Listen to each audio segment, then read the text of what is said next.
So I am sure many of you, like me, after services will be going home, turning on their TV and watching the opening ceremony for the Olympics, or not.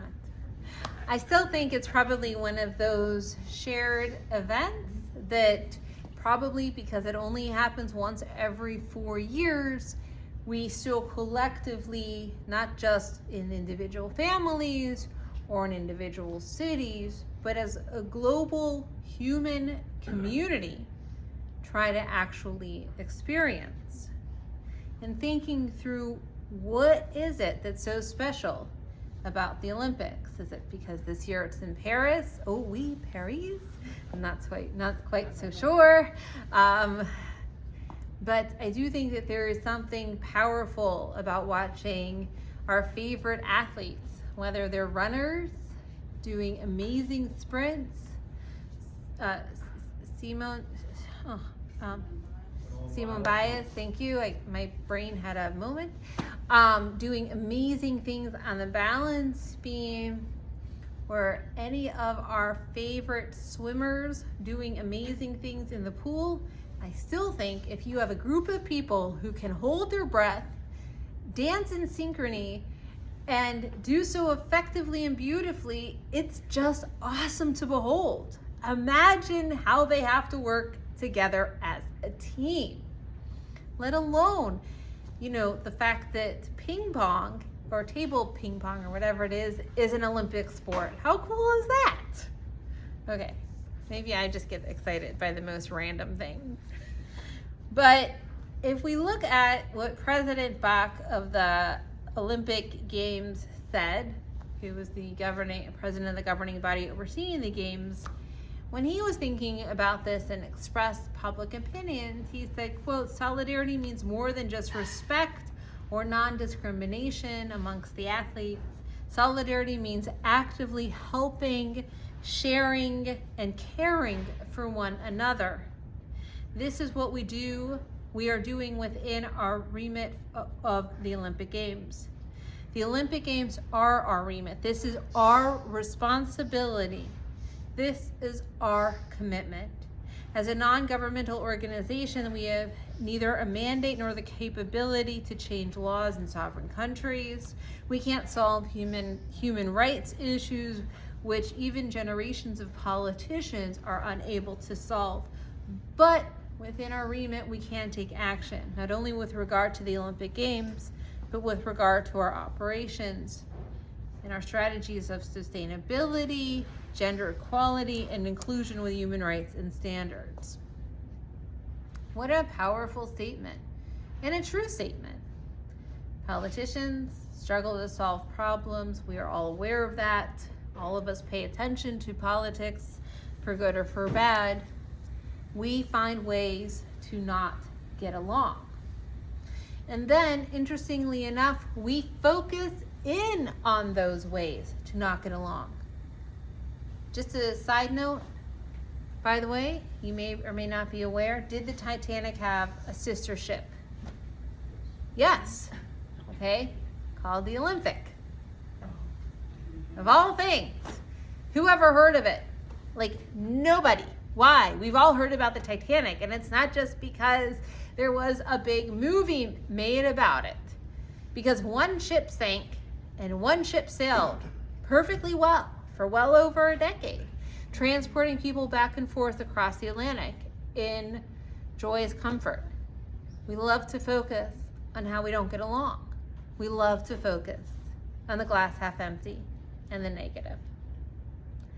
The Olympics highlight how we actually can get along, how most of us, comments, follow the rules and don't take performance-enhancing drugs, we hope.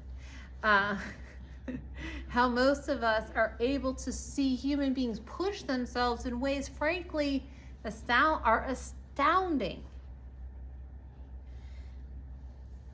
But again, what do we focus on? Even in the Bible, we love to think about all of the siblings and the family interactions and all the crazy dynamics. of people who don't get along. After all, that is an entire cottage industry. Just ask couples therapists. They excel at dealing with people who don't get along, and family therapists for that matter.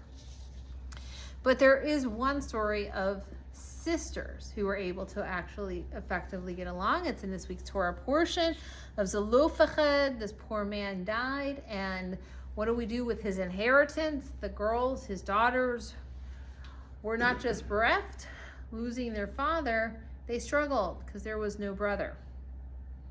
What was going to happen? So the daughters of Zelophehad, the son of I'm not going to get into all of them, stood before Moses and Eleazar the Cohen and before the chieftains and the entire congregation at the tent of meetings and said, "Our father has died in the desert." But he was not in the assembly that bound together against the Lord. In Korach's assembly, he died for his own sins, and he had no sons. Why should our father's name be eliminated from his family? Because he had no sons. Give us a portion along with our father's brothers. What an interesting thing. They collectively came together. They formed a cohesive and coherent argument, and they brought their case before Moses. Moses took the case on, and instead of acting as a chief judge, he acted as a chief attorney, and he brought the case before God.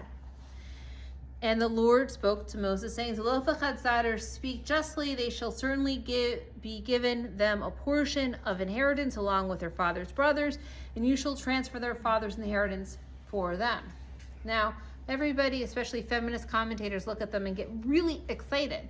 Why? You see women, again, working together, doing something, and receiving a specific reward from God. It's not like that happens in the Bible all the time. Just a reminder, think about every single time you can in the Bible of men who can't even get along, siblings who can't get along. So, of course, we have feminist commentaries who glorify them. But Midrashim and medieval and even ancient commentators found them fascinating too, where they saw the various virtues, but they can kind of fall into two very different camps in terms of overarching themes from those ancient and medieval commentators. One, our commentators love scrappy young human beings who are able to pull themselves up by their bootstraps. Sorry, Americans, this wasn't the first time this ever happened.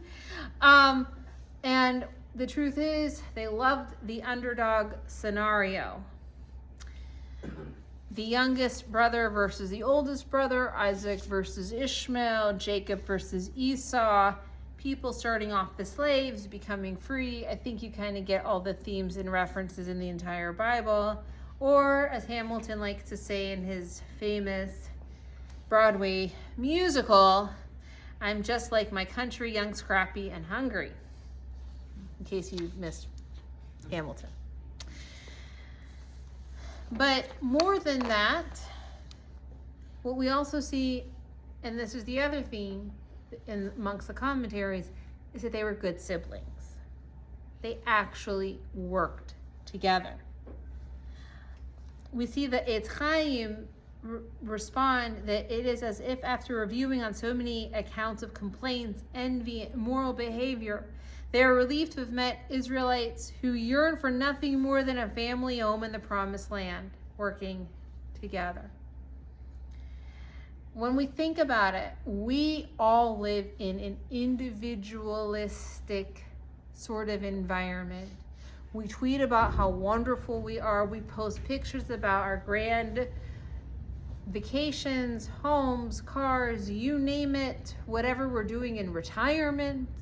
People post and share, and we put ourselves up as our highest goal and poo-poo others who are failing and are judgmental. I'm sure that doesn't speak to any of you.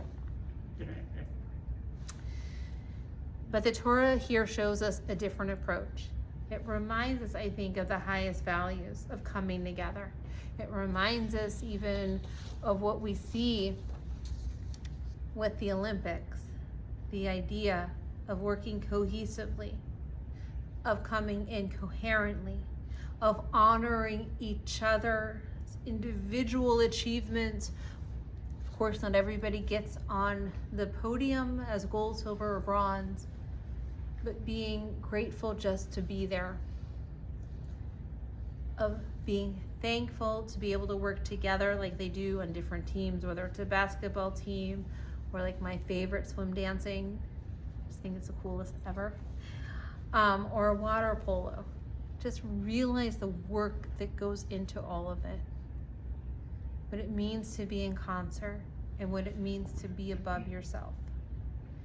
May the example that the Olympians provide, may the example of Zelophehad's daughters be an inspiration for us, not to put our individualistic selves forward, not to focus on the negative, not to focus on our failures, but on striving together in the face of obstacles, of not giving up.